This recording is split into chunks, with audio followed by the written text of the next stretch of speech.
Tal buen día, esta es nuestra presentación final de la clase Practicum como el equipo de asesores de Joe Biden. Este es nuestro análisis de actores y estrategias que se deben de llevar, proponer, o sea, que proponemos llevar a cabo al presidente electo de los Estados Unidos.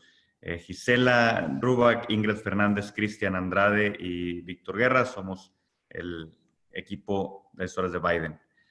En primera instancia hicimos un mapeo de actores apoyados con la herramienta de Kumu, en donde podemos ver el tamaño de cada uno de ellos, es la influencia que tienen sobre la población. El color azul o amarillo son sus afiliaciones, y las líneas que vemos que los conectan, entre más ancha es la línea, es más fuerte la relación que tienen. Aquí podemos observar claramente que el Congreso tiene mucha influencia, y los medios y Vox Populi, que es la población también por ahí, en una menor medida, y así sucesivamente.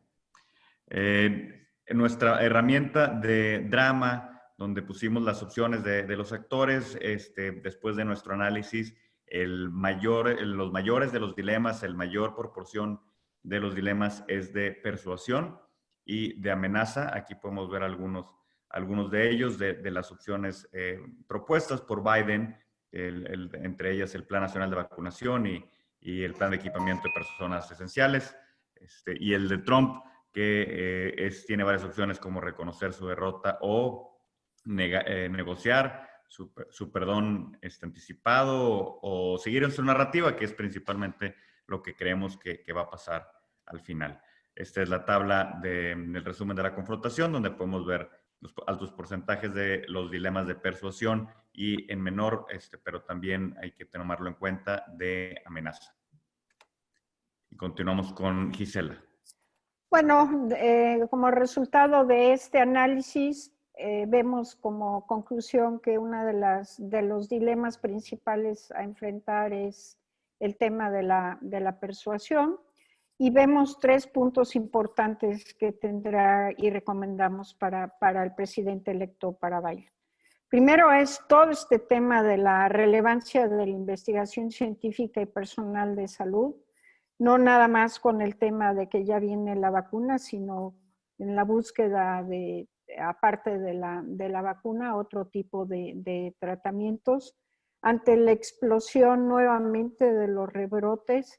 Como segundo punto, como objetivo básico y fundamental, la contención de la pandemia, con una estrategia de vacunación y sectores prioritarios que, por ejemplo, ya inició en algunos países en Europa, y una narrativa de unidad en torno a un objetivo común, que es el combate a la pandemia.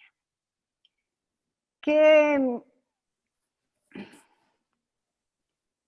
le toca a Biden? Bueno, primero, definir acciones contundentes para la contención de contagios, que parece no implicar dilemas contra los contrapartes, sino que habría de alguna manera un viento a favor de que se tomaran estas nuevas medidas, donde obviamente la estrategia es una buena comunicación de por qué, y convencer no solo a los demócratas, que estamos viendo que también hay un tema ideológico entre republicanos y demócratas en el tema de la pandemia, esta parte del uso de las mascarillas y confinamiento, que es lo que él ha hecho a lo largo de la campaña, la coordinación con los gobernadores demócratas y con alcaldes, pero también tiene que convencer a los republicanos. Y la parte crítica será todo el tema de la economía y el paro otra vez económico. Aumentar las pruebas, apoyar nuevamente a los organismos internacionales, cosa que Trump había desechado, y negociar con los diferentes sectores económicos, y sobre todo como objetivo la disminución de contagios. ¿Qué le toca hacer al señor Trump? Víctor, lo siguiente. Bueno, Trump tiene 2 opciones. La primera, negociar y permitir un cambio de gobierno ordenado. Recordemos que es presidente hasta el 20 de enero, hasta el 19 de enero. Promover medidas más efectivas de contención y prevención. que creemos que le ayudaría a su imagen, pero tiene la opción de seguir con el tema de mantener la narrativa del fraude y tensar el proceso de transición, lo cual va a generarle más rechazo no en su club de fans, sino en el resto de la población. Pero creemos, ante los escenarios que vimos ahorita con el modelo, es que Trump es muy poco probable que cambie su discurso. Ya, con respecto a las acciones que consideramos que debe tomar el Congreso, la primera, que es muy importante, es la de aprobar la liberación o el incremento de los recursos destinados a apoyar la economía de los sectores más desfavorecidos y los que han perdido sus empleos. Todos sabemos que esta pandemia ha afectado a nivel mundial, sobre todo el ámbito laboral. Entonces, consideramos importante que se destine recursos para ayudar a millones de personas que se encuentran en el desempleo a causa de la pandemia. Y con respecto a la legislación, se debe implementar una estrategia de prevención de riesgos sanitarios. Esto a futuro, obviamente pensando en futuras pandemias, en futuras crisis sanitarias que puedan ocurrir a lo largo del tiempo. Como otras acciones que podría tomar el Congreso es un juicio contra Donald Trump por diversos temas, entre ellos fiscales. Esto alejaría la atención y algunos esfuerzos para el combate de la pandemia. Esto también podría ser un distractor que representaría una amenaza para el Congreso y en el contexto actual, y podría no ser bien recibido por los ciudadanos, específicamente los sectores más afectados por el coronavirus. Entonces, el Congreso se debatiría entre estas acciones. Y con respecto a las empresas, el sector empresarial, como medidas de persuasión, los apoyos para el fortalecimiento económico y el mantenimiento del personal y otorgamiento de licencias en el marco del confinamiento, insistir en la aprobación e incremento de los paquetes de estímulos económicos. Con respecto a la negociación, abrir el camino hacia la recaudación de impuestos necesarios para los programas sociales del gobierno demócrata.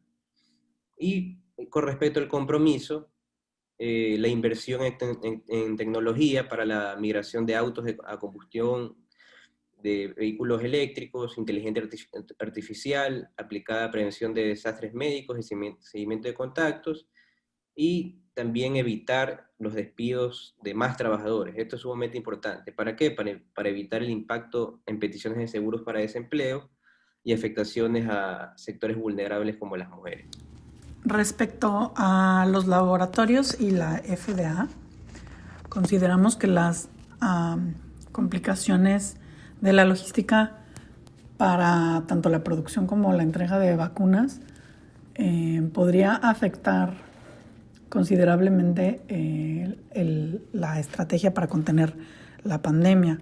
Por lo tanto, pensamos que es sumamente importante que se destinen recursos para poder iniciar las campañas de vacunación y para que las vacunas sean accesibles para la población, y estratégicamente se está considerando iniciar con los empleados que se denominan como esenciales, como el personal de salud, y también para la población que está en situación de vulnerabilidad. Y conforme la carrera de las nuevas vacunas avance, también esto nos ayudará favorablemente para tener más accesibilidad a vacunas y de manera constante, de alguna manera más programada y de nueva cuenta accesible y con una mejor distribución para la población en general. Y respecto a la opinión de la población, el Vox Populi, ante el agotamiento por la pandemia y el relajamiento de las medidas preventivas, nuestra estrategia de persuasión es fundamental, ya que el objetivo primordial es evitar muertes y contagios. Por tanto, con la constante coordinación y apoyo de organismos internacionales, es decir, de otras entidades ajenas de otro nivel, la información será más certera y la población validará nuestra